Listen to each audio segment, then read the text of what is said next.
অনেক পর্ব আছে, তাই আমরা সংক্ষিপ্ত আকারে কবিতা আবৃত্তি থেকে শুরু করে আমাদের কণ্ঠশিল্পী আছেন 4 জন, ওনাদের গান শুনবো। তাই এবার আমি কবিতা আবৃত্তি করার জন্য অনুরোধ করছি আহসানুল আজাদ ভাইকে।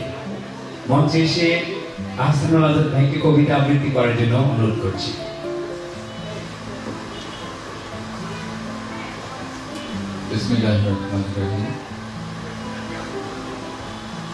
সম্মানিত উপস্থিতি, আজকে স্বাধীনতার এই মাসে এত সুন্দর একটা অনুষ্ঠানে নিজেকে উপস্থিত করতে পেরে আমি নিজেই প্রচন্ড খুশি। এমনকি আমাদের শরীর গুণী মহোদয়রা এখানে উপস্থিত, বিশিষ্ট লেখক, আমাদের প্রধান অতিথি উপস্থিত, এমনকি যিনি এই অনুষ্ঠানের মধ্যমণি আমাদের সবার সুপরিচিত নীলাশ বাবু, যার উদ্যোগেই আজকে আমাদের এই একত্রিত হওয়া, যার স্বপ্নের হাত ধরে হাঁটতে হাঁটতে আমরা একত্রিত হয়েছি, আমরা ভবিষ্যতে আরো অনেক দূর এগিয়ে যাব, এই আশা নিয়েই আমাদের পথ চলা শুরু করার প্রয়াসে একত্রিত হওয়া। এমনকি আজকের এই অনুষ্ঠানে যার সার্বিক সহযোগিতা আমরা এখানে উপস্থিত হতে পেরেছি, আমাদের হাসিনা আপু, প্রত্যেকে জানাই আমার সালাম ও শুভেচ্ছা। আমরা প্রত্যেকেই স্বপ্ন দেখতে ভালোবাসি, প্রত্যেকেই স্বপ্ন দেখি।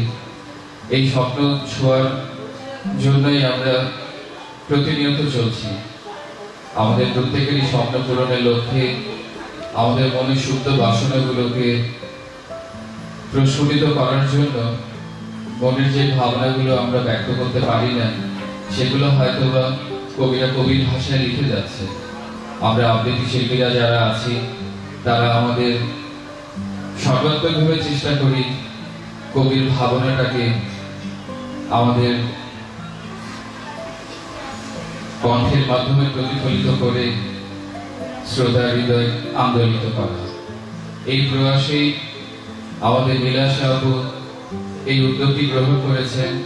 আমরা আশা করছি তার উত্তরোত্তর উন্নতি কামনা করছি।